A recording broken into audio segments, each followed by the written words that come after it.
Gas natural, el nuevo orden energético, tendencias, precios y perspectivas globales. A cargo de Bill Price. Él es jefe de programa de gas del Instituto de Estudios Energéticos de Oxford, OES.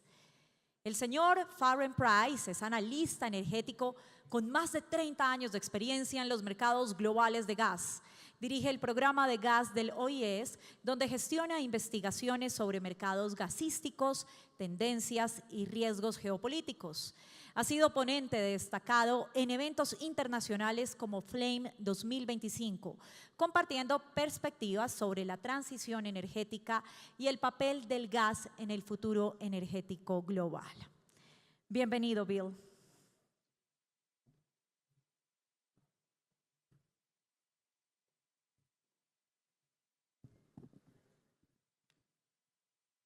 Good morning, everybody, and thank you very much for that kind introduction. It's a great honor to be here, invited to this inaugural Foro de Gas, and I'm hoping that this will be the first of many. The organization has been superb, and I thank very much the organizers for inviting me to speak to you. My plan is to try to set the scene for the global gas market.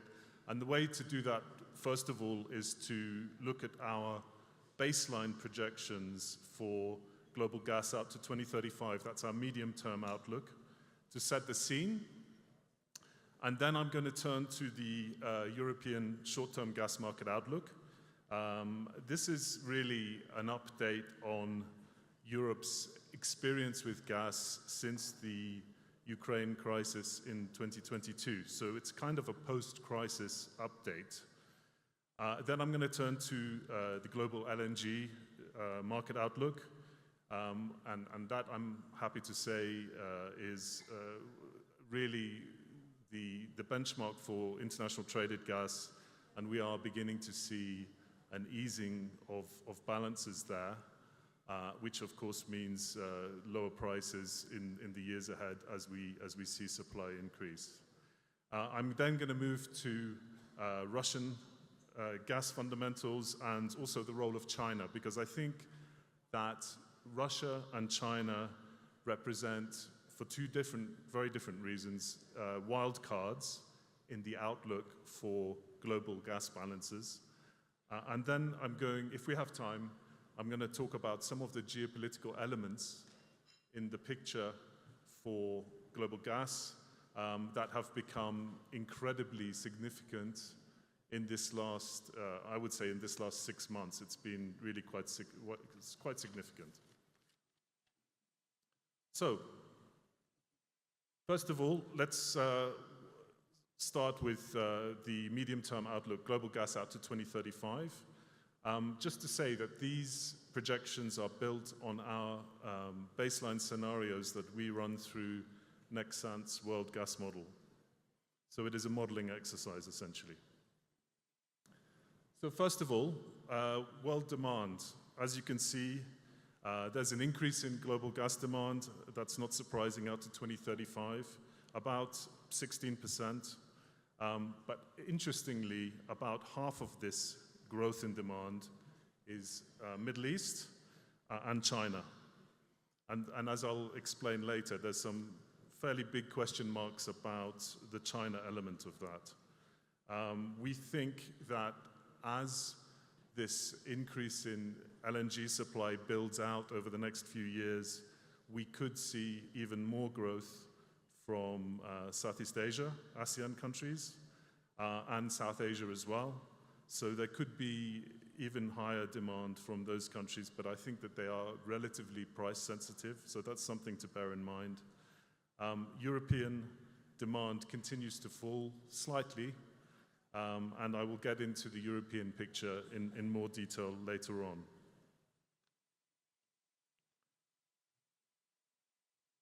In terms of the gas demand by sector, it's very significant to notice that the real growth is coming from two areas. One is power generation, and the second one is industry. And you may be asking yourself, well, that's a little bit surprising given that we have at least in certain jurisdictions, a big build-out in renewable energy that you would expect to be maybe reducing the demand for gas. Well, the reality is that increased reliance on renewables is actually increasing the volatility of demand for gas, because gas is a critical element to balance grids where you have a heavy reliance on renewables. So that's part of the explanation there. Industry is also significant. I think the industrial pull is a reflection of the fact that we are not seeing significant progress in decarbonizing energy sources for industry. And that is one of the most difficult challenges, and we're seeing this in Europe at the moment, is trying to decarbonize high heat industrial processes. And that's one of the biggest challenges. If we go into world demand to 2035 by sector, I'm going to look in a little bit more detail at those two elements I just mentioned. First of all, on the power side, the Middle East is the strongest element of growth, and Sub-Saharan Africa as well, we would expect to see some strong growth as well. China, again, another big player. In terms of the industrial side, Middle East is going to be one of the biggest growth in industrial demand for gas, as is China. So those are the two hotspots to look at. North America also, depending on how the macro picture plays out over time.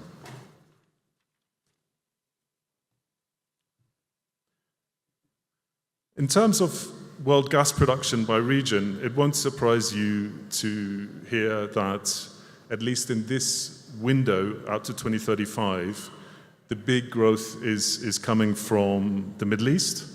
You are aware that the LNG supply is being expanded dramatically in Qatar and in the UAE at the moment. But also the other big area of growth over this period is going to be North America. Now, it's important to say that we only have visibility on LNG out to around about, in terms of growth, out to around 2030. So a lot of the future growth at the end of this period will be dependent upon the FIDs that are taken in this next few years. And it's actually quite difficult to figure that out. But I'm going to get into more detail on that when I come to the LNG section a bit later on. In terms of LNG imports and exports, as this just pretty much is the same picture as the production picture. Middle East is going to be increasing its exports, as is North America. The huge, we call it the new wave of LNG, is really anchored by North American projects, not just the US, but also Canada, and that's going to be important. In terms of the changes to imports, it's going to be ASEAN, South Asia, and Europe. Now, you may be asking yourself, well, you just said that European gas demand is going to go down. Well, it is, but that actually reflects a similar challenge that Colombia has, which is that we are seeing indigenous supply within Europe actually declining. So that means there's more pull on global LNG to maintain our supply balances. Okay, so that is the big picture. Now I'm going to turn to the European short-term gas market outlook. And the first thing to say is the price outlook. If you look at that graph on the left, you can see that spike we had through the early months of this year, and that really reflected the colder winter. We haven't had a cold winter in Europe for probably 2 or 3 years, and this was a cold winter. But we've seen an incremental arrival of global LNG supply. You can see that those price curves, the forward curves, which are the orange, green, and the red, have actually fallen. I don't know why we've lost that. Oh, we'll come back to it in a second. In terms of prices, and this is a point that's made later as well, I think it's important to say that international gas has become the benchmarks for prices are actually very close, whether they're Asian or European. I think Henry Hub, the US benchmark, is very, very different in characteristics, but you can see that the red and the blue line on the right are actually fairly well correlated. There is something of an Asian premium, but the reality is that gas prices globally are increasingly correlated. So that is something to bear in mind when you think of an increasing need for LNG to maintain balances also in this country. European gas production. This is what I was saying. If you look at that chart on the left, you can see big decline since 2017 in European gas production. That's largely due to the closure of fields in the Netherlands, which is one of the biggest producing countries. But we are expecting to see also some recovery in terms of the Black Sea production from Romania. You can also see that we are not getting, on the right-hand chart, you can see we're not getting the flexibility in that production that we used to have. We used to see seasonal peaks in supply, and that's not happening anymore. So the challenge for Europe to maintain its gas balances is to use its storage sensibly, but also to rely upon LNG and LNG send-out. And that's where I go next. If you look at European LNG imports and send-out, you can see that there is a huge seasonality about those peaks in demand that we have in Europe, particularly in the winter. And that's going to be something that's increasingly a feature of the European gas picture, because we consume so much more gas in the winter than we can possibly produce or even import. So we have to use our storage, and storage is a very, very important part of that picture. Now, to explain what's happened since 2022 is that we have lost the great bulk of Russian pipeline supply, and that has had to be replaced by LNG. Now, Russian supply gave us a great deal of flexibility because we were able to bid up or increase supplies in terms of spot supplies, but also there was a lot of flexibility within the contracts. So that's really, really important to understand that Russia, it was not cheaper gas, but it gave us more flexibility. And that flexibility is something that we are struggling to find elsewhere. So I think that that's important. Part of this picture is basically that we've had to increase our regasification capacity in Europe. That's been particularly a big thing that's happened in France, but particularly in Germany. So a lot of LNG is now accessing Central, Northwest Europe through Germany, through France, and through the Benelux nations. And you can see that increased LNG capacity is going to continue to grow because it gives optionality to gas buyers and to importers to enable them to arbitrage the best opportunities for them to move cargoes around. So that's why that's happening. I mentioned this a bit earlier, but this is a really good way to explain how weather is really important to the European gas balance picture. If you look on the left-hand side, that is a picture of EU 27 storage stocks and filling targets. And you can see the red line is where we are in 2025, and we are way below the previous 2 years. We still have emergency regulation in Europe about targeting a certain level of storage fill every year. So far from the summer being a quiet period for gas importers, actually it's a very busy period because they are having to import LNG for injection into underground storage to rebuild after the winter. And that's what you can see there. We are in the process of rebuilding those stocks. I think the price point I've already made is clear. The forward curve is gradually falling. One of the problems we've had with storage is that for commercial players to store gas, they have to basically look for an arbitrage opportunity. They need to buy gas cheaper in the summer and sell it higher. And that's been difficult in recent months because we've had a very flat curve. But that is gradually changing in the last few weeks. So that's improving. So just a summary of trends. I think it's very clear from what I've said so far that Europe is very now much more exposed to global LNG trends than ever before. We rely upon our ability to increase storage during the summer and draw down storage in the winter to enable us to meet those peaks in demand when we have cold weather. Don't forget that Europe still relies upon gas for heating, particularly in Northwest Europe. I think, though, it's worth paying tribute to the market mechanism that we built over the last 25 years in Europe.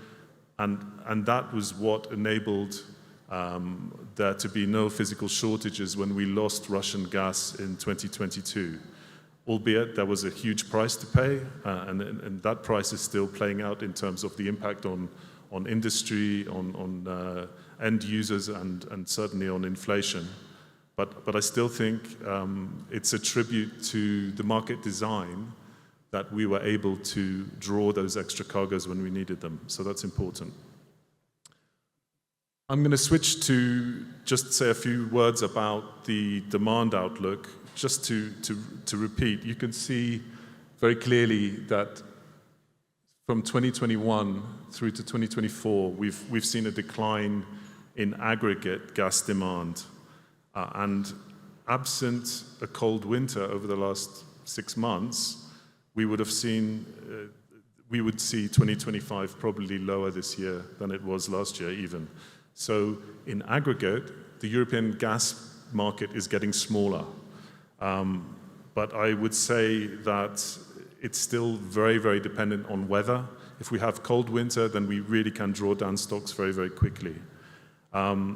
And I would also say, and I'll get into this a bit later, that the intensity or the volatility of gas demand in a system that is now more and more dependent upon renewable energy is very challenging. So even though the quantity of gas is smaller, the need for that gas is probably more strategic. And that's something to bear in mind when you're considering your outlook. In terms of the ups and downs, I would say that the power sector is, like I said, is now the main driver. On this chart, you can see the crisis in terms of the impact on sectoral demand in 2022. Those big declines were partly residential commercial, but there were also power and industry. We took a big economic hit during the crisis, and the recovery has been very limited in certain areas. Maybe we've seen a tiny, small recovery last year in industry, but really it hasn't been sustained. So, you know, we are still down in Europe, and I think that hasn't really changed. Just trying to give you a better sense of the power mix. This is a really useful graph because it shows the big changes that have happened. You can see gas has gone down over the years. Coal has gone down. Nuclear is about stable, and the growth in wind and solar are really, on the right-hand side, are really dramatic. So that's the big picture that we're dealing with at the moment in terms of the European power generation mix.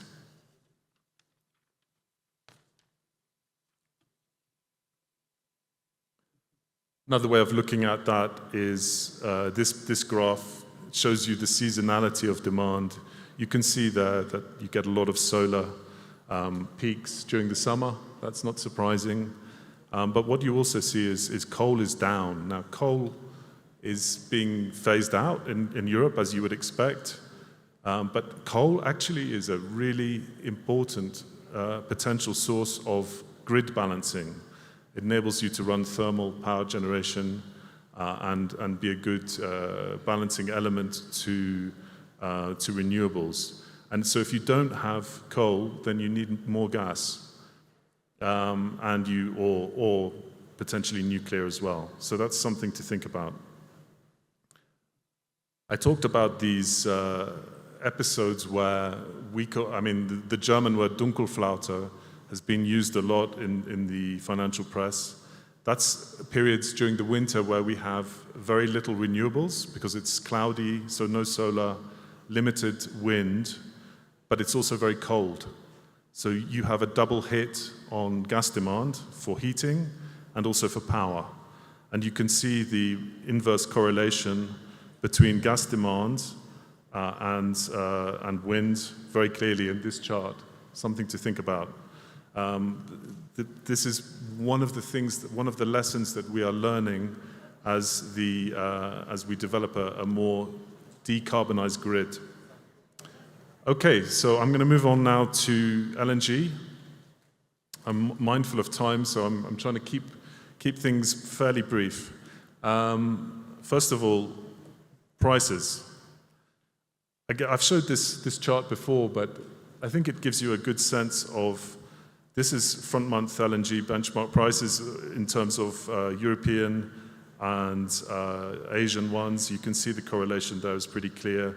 The yellow line along the bottom gives you a sense of what we call the Asian premium, and that premium has disappeared at times, but it tends to be a fairly fixed piece of the picture.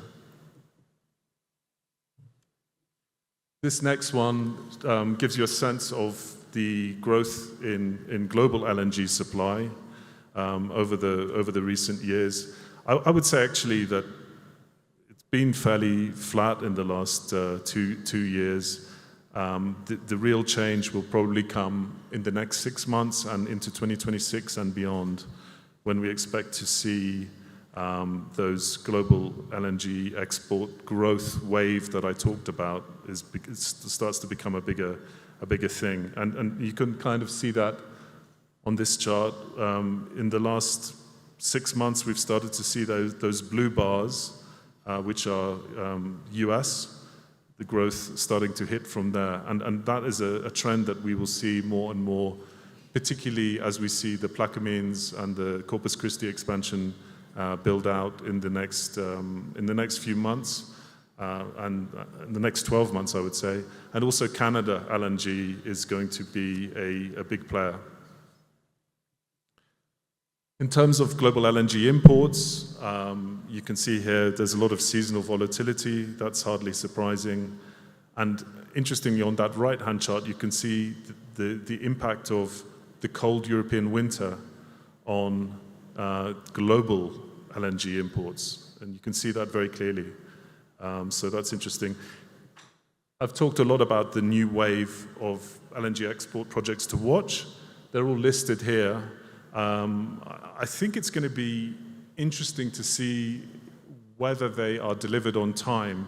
One of the things that we've noticed recently is that there's been a fair few delays to US projects. We could spend a whole day discussing US energy policy and foreign policy, but I don't want to get too bogged down into that. But I think it's fair to say that the outlook for US energy policy is not as entirely as clear as it was maybe 6 months ago. And I think that may play into this somewhat. But broadly speaking, we expect to see about 100 BCMA of new gas supply through LNG in 2025. And all other things equal, that should actually ease global balances somewhat. And I think that that means softer prices. And if you look at the TTF price curve, I had a look this morning, we're down pretty much at the lowest we've been since the crisis, 32 euros per megawatt hour. And I think it's important to say that the overall trend on prices is lower at the moment. It'll be interesting to see how that plays out in the winter, but by the winter we should have more LNG supply online as well. So maybe it'll balance each other out. Like I said earlier, I think we have a limited amount of visibility on LNG growth post-2030. And that is for a number of reasons.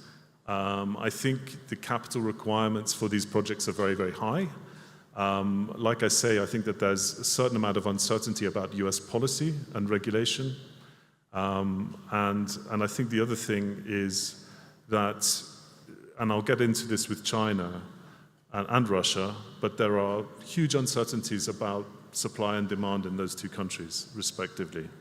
So I give you a caveat that post-2030, the outlook is a bit more difficult to read.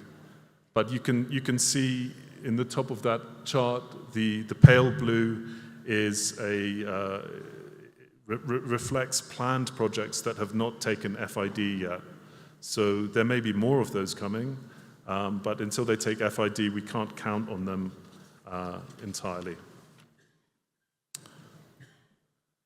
So we've talked about, I'm not going to spend any more time on this. I think just the important point to make is that European storage is a big moving piece in the price picture, but broadly speaking, all other things equal, we should expect to see prices continue to soften if we don't have any more geopolitical surprises in the years ahead. And that is a positive comment for countries that will have to rely increasingly on LNG imports. So that concludes my discussion of the markets. I'm going to have a quick look now at some of the elements on Russia. I think the most important thing to say about Russia is the politics of the Ukraine crisis mean that there is a huge amount of Russian gas supply that is no longer available to the global market. Russia is intending to pivot away from Europe and to the south, to the Central Asian countries who are increasingly buying its gas, and also, most importantly, to China. But I think it would be crazy not to acknowledge that at some point, the Ukraine crisis or the Ukraine war will come to an end. And at that point, it's not entirely unrealistic to see that Russian gas, under some sort of political settlement, could make some sort of limited return to Europe.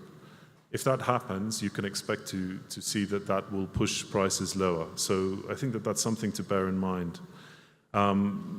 Whether Russia is able to complete its pivot to China, I think is a very big question, and I'll get into that when I talk about China a little bit more, because it's reliant upon China agreeing to take more Russian gas, which I'm not entirely sure that they will. So if you look at Russia's gas balance in the last 10 years, you can see the distribution on the right is interesting. The orange element has contracted dramatically, and it's actually contracted further in 2025 because we've lost all of the gas supply from Russia that was feeding through Ukraine, the transit gas. That's stopped.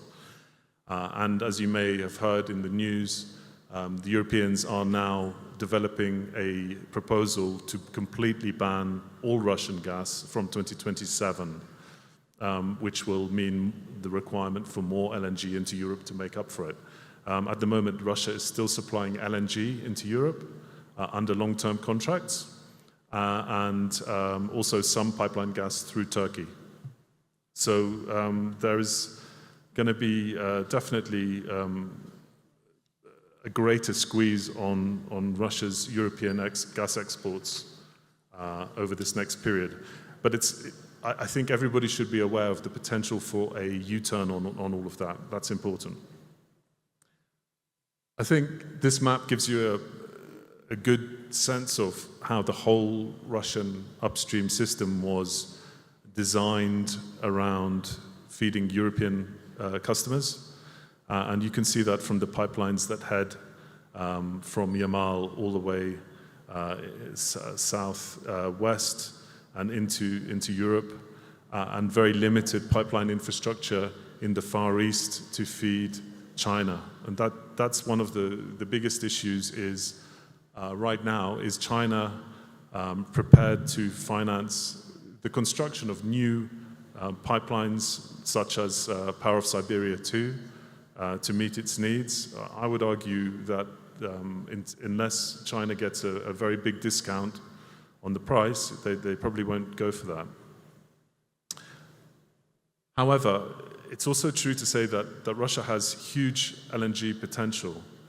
And again, they have discovered and established technical means to create their own LNG industry.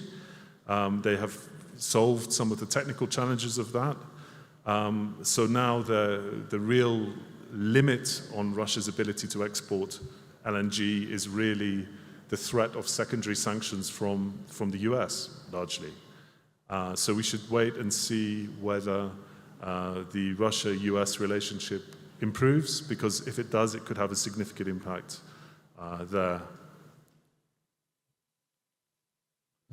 Right, I'm now going to move on to to China.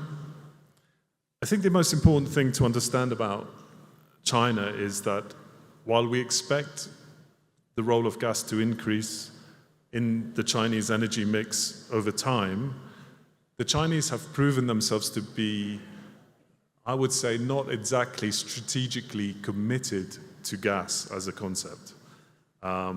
They have beaten all of their targets in terms of renewable power. They achieved their targets for 2030 on wind power last year. They achieved their sales targets for electric vehicles last year for 2030. So they are going fantastically well in terms of their decarbonization effort. But I think it's fair to say that they are price sensitive, and you tend to see that when prices go up for LNG, their consumption goes down. So I think that's worth bearing in mind. It's not a simple case that China regards gas as a strategic element of its energy mix. I'm not sure that it does. I think it sees it as an opportunistic element. And also, it's important to remember that China is allergic to the concept of being reliant on imported energy over the longer term. And that's one of the reasons that they are building so much storage for oil, and why I think that they will keep their role for gas somewhat limited. That said, gas demand continues to grow. You can see clearly the picture here. It's 10% of the energy mix. Possibly will peak at around 12 or 13%, but probably not much more than that. China is very committed to clean air policies, and gas is certainly a part of that. They've managed to eliminate some of the smog and problems that they had 10 years ago. But I think even though the Chinese majors have revised up their gas demand outlook, it's important to say that in terms of the levelized costs of dispatchable energy in China, gas doesn't necessarily come out on top. And so I think that will limit their uptake for more gas as we go along. Industrial demand for gas is probably the big driver there. Like I said, wind and solar additions are likely to remain very strong in the near term. There's no sign of that slowing down in China. And I think you have to bear that in mind. And finally, I would say one of the interesting things we've noticed in the last year or so has been that the sales of heavy trucks powered by LNG, as well as diesel, so they have dual fuel possibilities, have really surged. And we are seeing that when it's cheaper to run your truck fleet on LNG, they will take that opportunity, and if it flicks the other way, they'll switch back to diesel. So that's another element that might be appropriate in a lot of developing countries where there's a heavy reliance on road transport. So I think I'm going to leave it there. I've sort of laid out the reasons why Russian supply could come back. I've laid out some of the reasons why I think I'm a little bit bearish on Chinese gas demand, and that's something to bear in mind, because of course, if China doesn't fulfill its expectations on gas demand, that means there's a lot more gas in the market for others to consume, and that implies lower prices. So I'm actually doing pretty well on time, I'm pleased to say. I'm going to now just switch to a few broader themes before I go to Q&A. I wanted to talk about gas as a foreign policy lever for producers and consumers. I think it's fair to say, my view is that in the last few years, but particularly since the second Trump administration, and also I would say since the Ukraine crisis of 2022, we've seen gas not as a neutral energy vector, but actually a very politicized energy vector, both for producers and consumers. Now, what does that do for the health of the global gas market? I think it's not positive. I think it damages long-term demand. I think it gives greater tailwind of support to alternatives, particularly renewables. But at this point, I still think, for Europe, for example, gas is incredibly strategic because we have no other means of heating and we have no other means of balancing an increasingly renewables-dominated power grid. So this is something really, really significant and important to bear in mind when you're trying to understand the big picture of the global gas market. Like I say, I think geopolitical risk is damaging to long-term market size.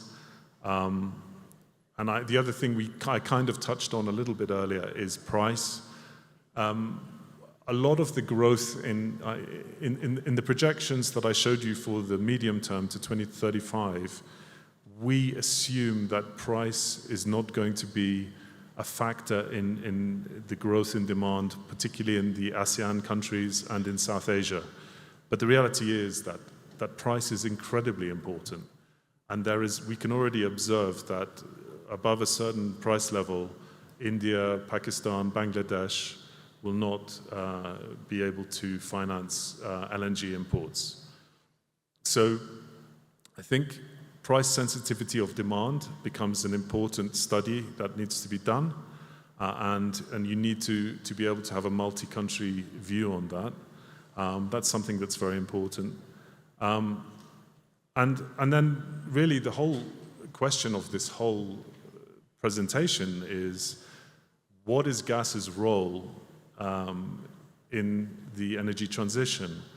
And I think as I've explained, I think it's incredibly important as a grid balancer in the power sector, where you have no other alternatives. It's very significant in industry, where there are no decarbonized options, and where there's no other dispatchable energy source. But I think we are in an unprecedented period of political volatility, of macroeconomic volatility, and also just in terms of general foreign policy and security of supply, geopolitics. So in many ways, there's much less that is certain about the outlook than there was 3 or 4 years ago. And with that, I'm going to call it a day, and I'm going to turn it to questions. If anybody's got any questions, I will do my very best to try and help, to try and answer them. But please don't make them too data intensive.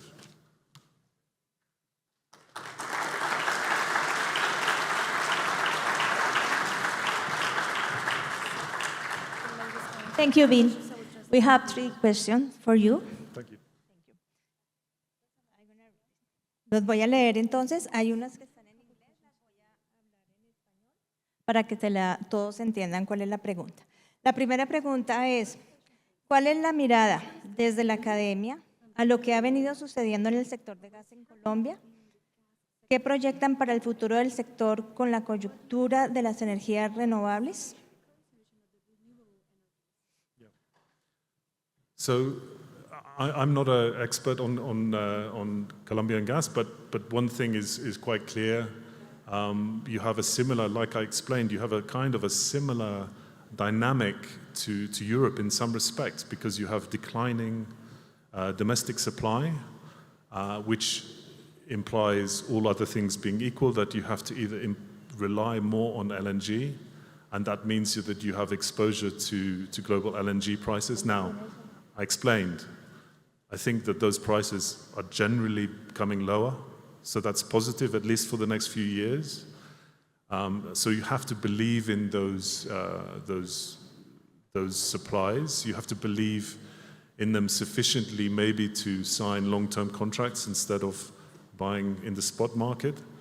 And the other thing I was discussing last night with a colleague is, I think, where there is geological capacity to store gas, you need to turn to that, to actually building storage that will enable you to have quickly dispatchable gas to cover peaks in demand.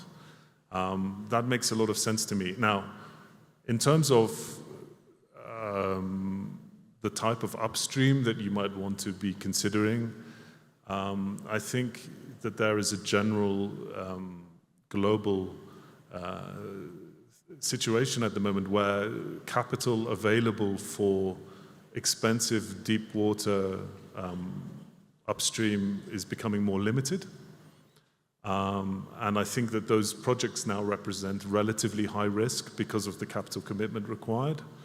So I think these sort of projects that would make more sense to me alongside those would be domestic onshore production where possible, and also maximizing associated gas from declining oil production. So there are a number of options. I think you need a strategy of all of those, not just choosing one. But like I say, it's not my strength, but it's interesting to see, for me to see that there are a number of parallels between the Colombian experience right now and Europe.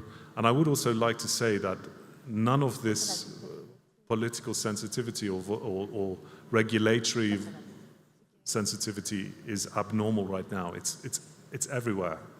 Everyone is dealing with these same conundrums and challenges. So it's not something special to Colombia.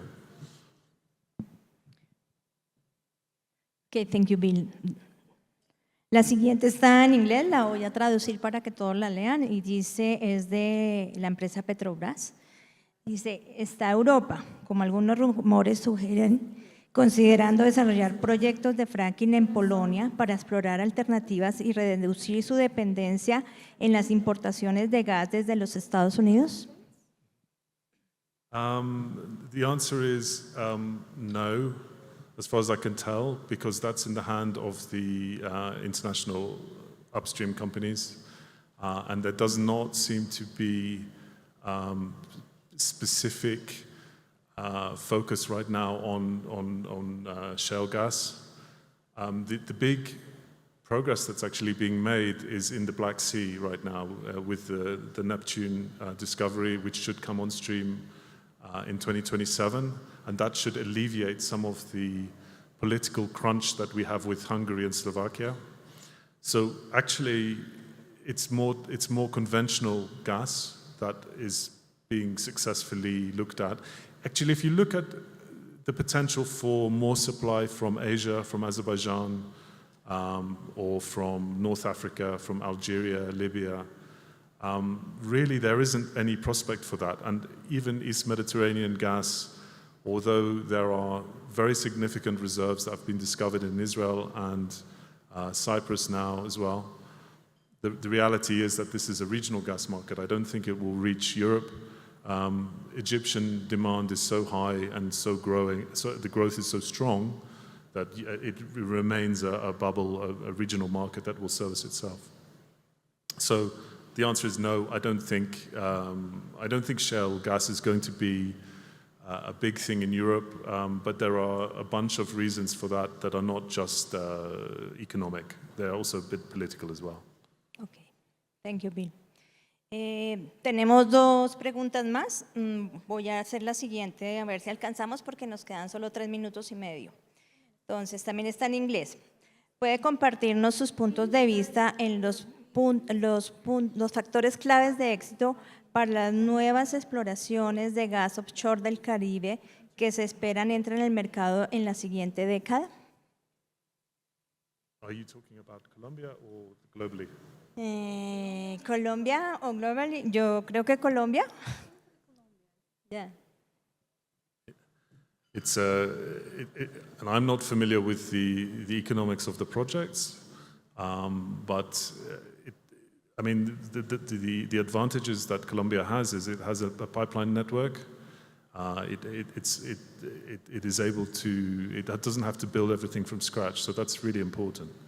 The question will be whether those offshore projects can be delivered on time and in budget. Always the same question.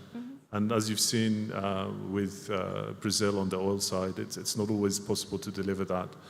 I would say that the global corporate enthusiasm for deep water offshore is more limited now, and so it would be slightly going against the global trend.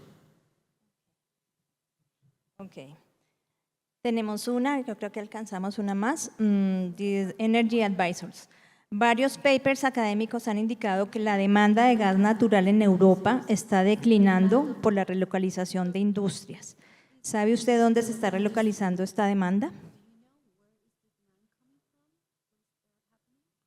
Yeah, so the big problem, and I think I tried to talk about it a little bit, is that the price surge that we saw in 22, 23, and then we saw gradually declining to now, has basically meant that a lot of European industry has been uneconomic.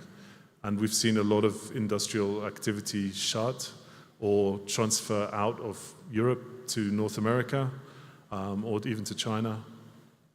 And I think this is one of the biggest, I mean, if you want me to describe how European policymakers perceive energy now, there are two priorities. One is security, defense, and the second one is competitiveness. So everything in energy needs to be seen in terms of, does it enhance European defense against Russia?